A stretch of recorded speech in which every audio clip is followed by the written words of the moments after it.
Hey everybody, Chris here, and welcome to another Dark Avengers comic book review. The last review that is off by a week. I got the new comics for this week, already started reading them. But before I get really deep into them, I want to get into the comic books for this week, which is the week of April 4th, 2012. We are officially in April.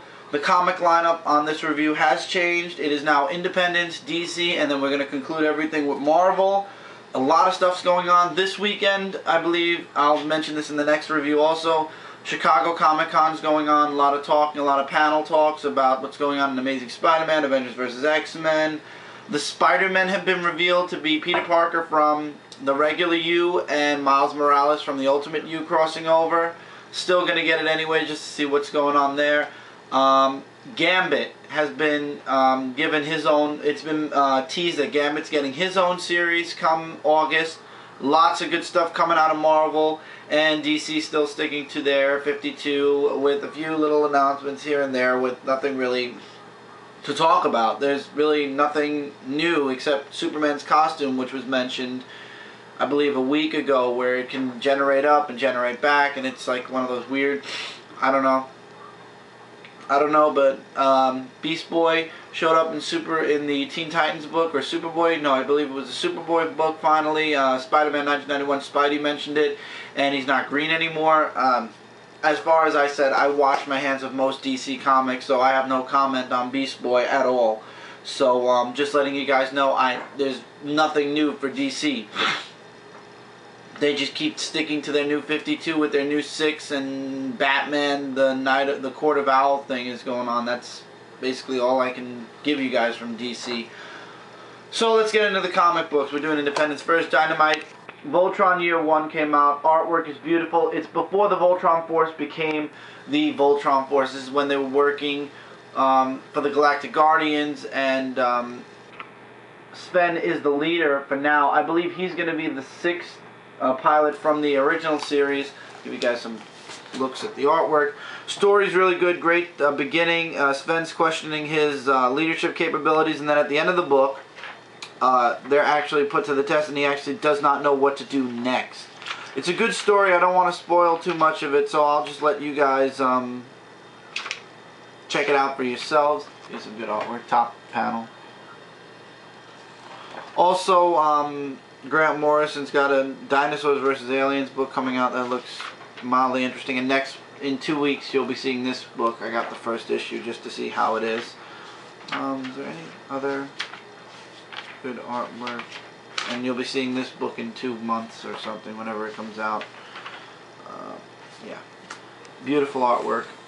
The princess is not in it. I don't know if she even is a princess in this comic series, but I called her the princess. Princess Allure's not in it yet. But I guess when Sven loses his cool, or when one of the characters leaves, that's when she'll come in. Really awesome beginning. I believe this is a 4-issue mini. It doesn't say. Dynamite just has the big #1 on it right now, so no idea how long this is going to be. But I'll be coming back for issue 2. It's really good. For those of you Voltron fans, check it out. Notice certain Independents I talk very little on. It's because basically if you're a fan of the series, you'll be reading it, and if you're not, you won't. Fariest, #2.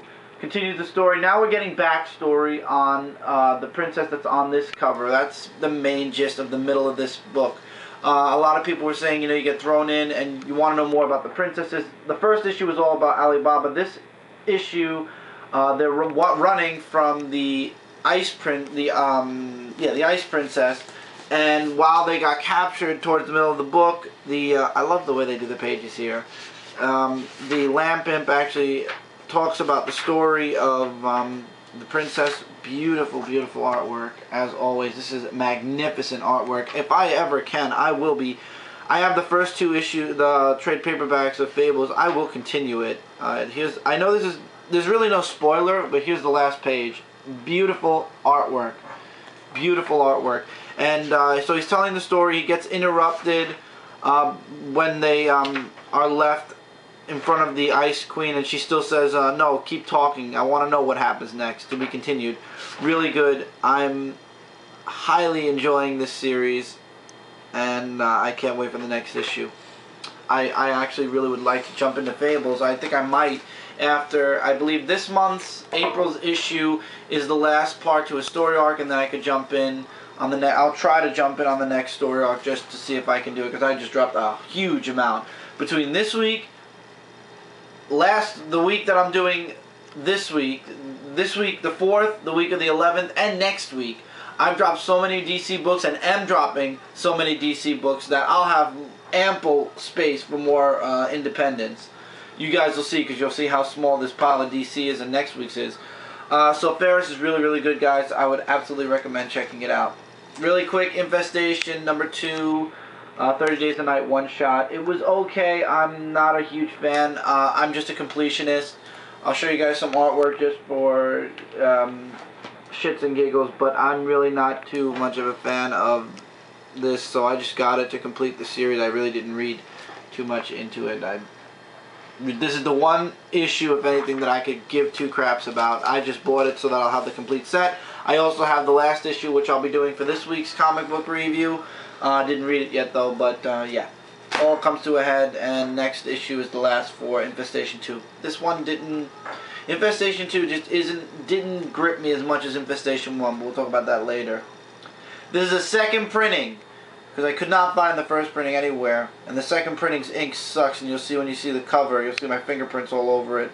Manhattan Project number 1. I don't know why my cover just literally melted in my hands, practically.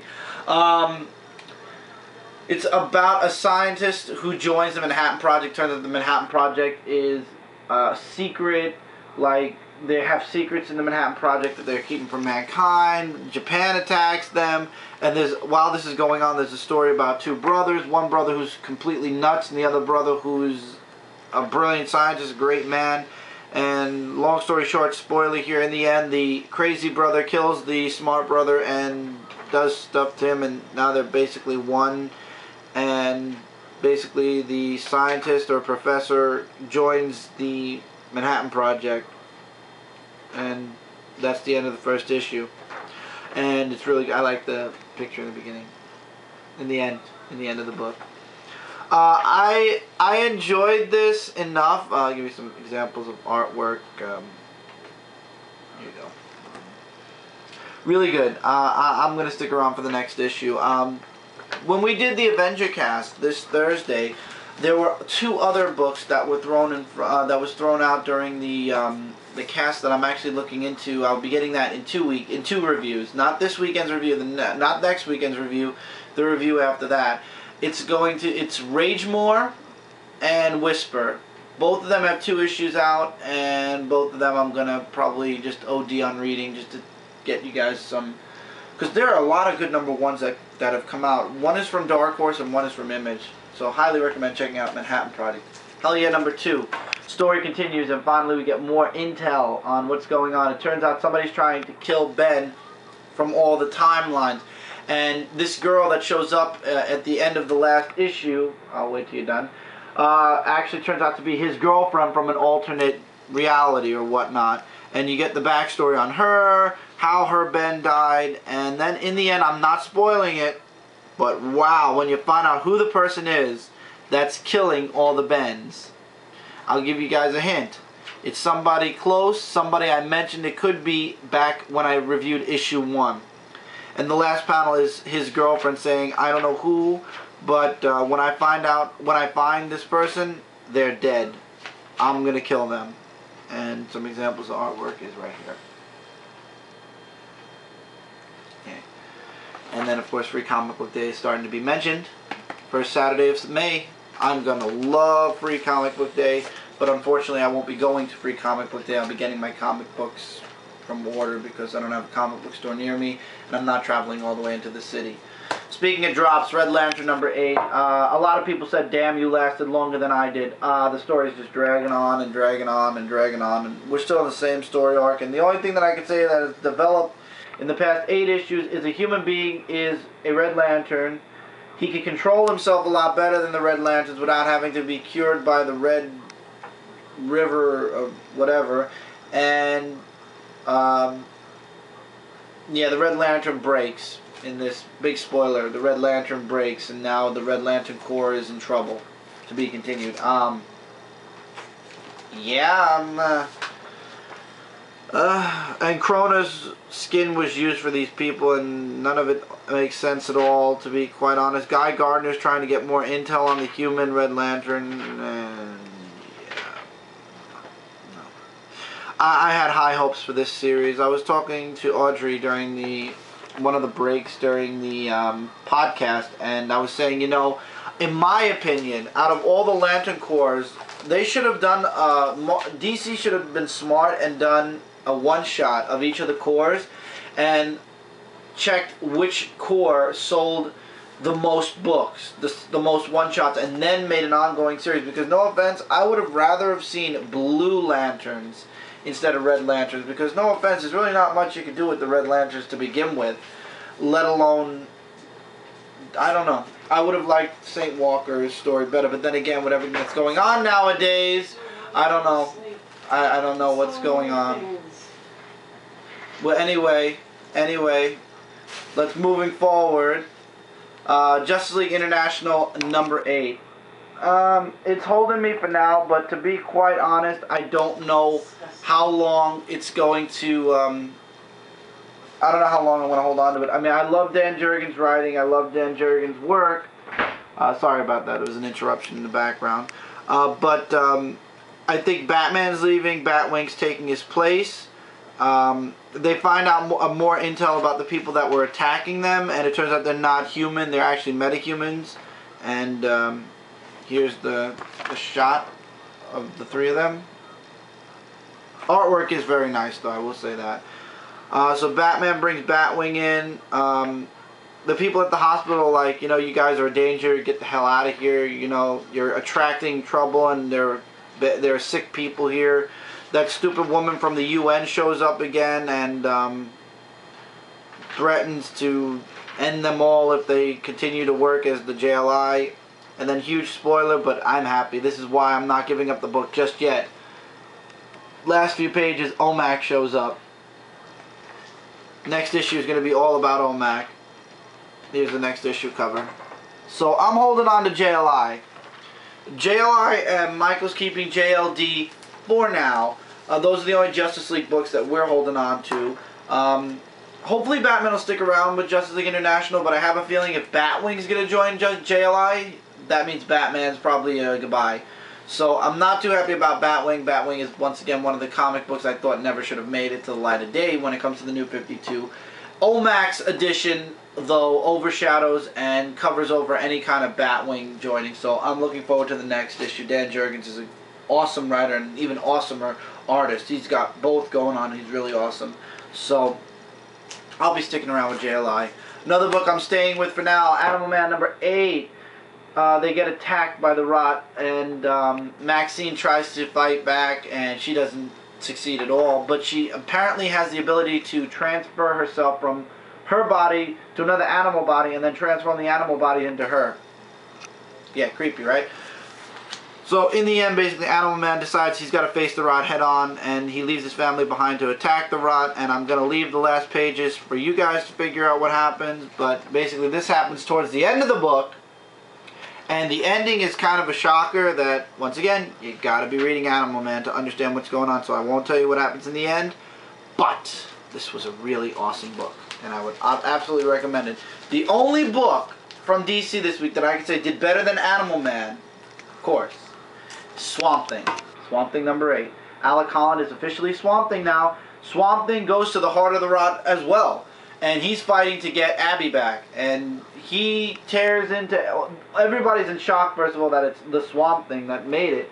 And he's tearing through all of them. He's like, listen, I'm here for Abby, and make this easy on yourselves. Give me her, and I might spare you. Here's a beautiful splash page. I'll possibly spare you. I don't like the antlers. I hope that at some point they get rid of the antler part. But I might actually spare you some pain. Abby's revealed, and she's been changed by the Rot. Not going to show you guys a picture of that. You guys are going to have to, either you'll wait till next review when I do number 9, or you can pick this issue up yourself. And it wasn't exactly the reunion we were all hoping for, to be continued in the next issue, but we all know Swamp Thing's going to come out fine, because he's made of the green now, so really it's very hard to kill Swamp Thing. I mean, it's possible, but it's hard. beautiful, wonderful book of the week from DC.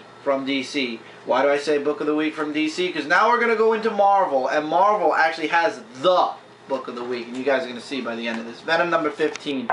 In this issue, it's all about Venom joining the Avengers. You see that there's like a connection now he has to the symbiote. He can't live without it. He's playing it cool, but in all reality, in his mind, he's craving to be back in that symbiote suit. So then he goes back to his home life where he has a heart-to-heart talk with Pete. He then goes to see his mother, who says, listen, no more lies, you know, be honest with me or else you can't have a relationship with me. And then it all concludes with Betty actually breaking up with, this is a spoiler, but we all knew this was coming, breaking up with Flash Thompson, saying, we're not getting back this time, it's over, goodbye, and Flash goes back to work at the very end of the issue as Venom. And that's where you left off. And I can't wait to see this, but I'm, at the same time, as much as I can't wait to see this, I have a very bad feeling for Iron Man that I'm probably going to drop it after issue 516. Just a prediction. This book was awesome. I don't know why Mike doesn't like Flash Thompson as Venom. However, Mike will be happy to hear Eddie Brock is back and is actually killing all the symbiotes. There are guest appearances from Hybrid and I believe her name is Scream or Shriek. I want to make sure before I say anything. Hold on. Scream, who's another spawn from Venom. There you go. And it turns out Brock is cleansing the world of all symbiotes. Apparently, he is Hybrid. For those of you who don't know who Hybrid is, I thought it was Hybrid Bird, but whatever. Hybrid. And Eddie Brock is going to be the new antagonist towards Venom, I believe, since now Eddie Brock is not anti-Venom anymore. Now he's just going after all the symbiotes to destroy them, which is either very good or very bad. Very good meaning Eddie Brock might rebond with the Venom symbiote at some point, or very bad, he's just going to be a real crazy SOB now who wants to destroy all the symbiotes in the world. It's one half or the other. We don't know yet.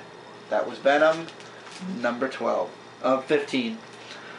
Series I decided to start picking up because this series looked interesting and I'm glad I did. Hulk issue 50. It takes place after the Venom Circle of 5. Turns out that he's being haunted or something attached to Red Hulk from hell. And now Red Hulk, because of all this experience and working with Dormammu and everybody, he actually has like a spiritual connection. He goes to Doctor Strange for help. There's guest appearances from everybody. As far as from the new Avengers to Doctor Strange to the Defenders, everyone. Here's the new Avengers cameo, and then you move further in and you get the Doctor Strange cameo, which is here. And then towards the middle you get the Red She-Hulk. Yes, I love how they mention all these people guest starring in the book, and then it turns out that most of them were only like in it for like a page or two, and then it ends. So all these ghosts are haunting Red Hulk, and we don't know why, and we don't know who's causing it. But Doctor Strange shows up and helps out Red Hulk, saying somebody's pulling these tormented souls to you, and they're not coming to you specifically; they're being sent to you, and we don't know why. And all we're left with is a shadow figure in the background. And of course this is a $3.99 book, so there is a second story which I did not even care to read. It's all about Ross when he was, you know, in the army, and it attaches some backstory. With all the comic books and being backed up, I did not have time to read. There's also catching up. You can catch up with everything that's been going on since Thunderbolt Ross became Red Hulk. And back issues. I'm looking forward to the next issue. I want to know what followed Red Hulk back from hell and why it's sending all these people that either died for or were killed by Thunderbolt Ross. I'm very interested in this series, and I never thought I'd say that because you guys remember I said I'm not a Red Hulk fan, never going to read a Red Hulk.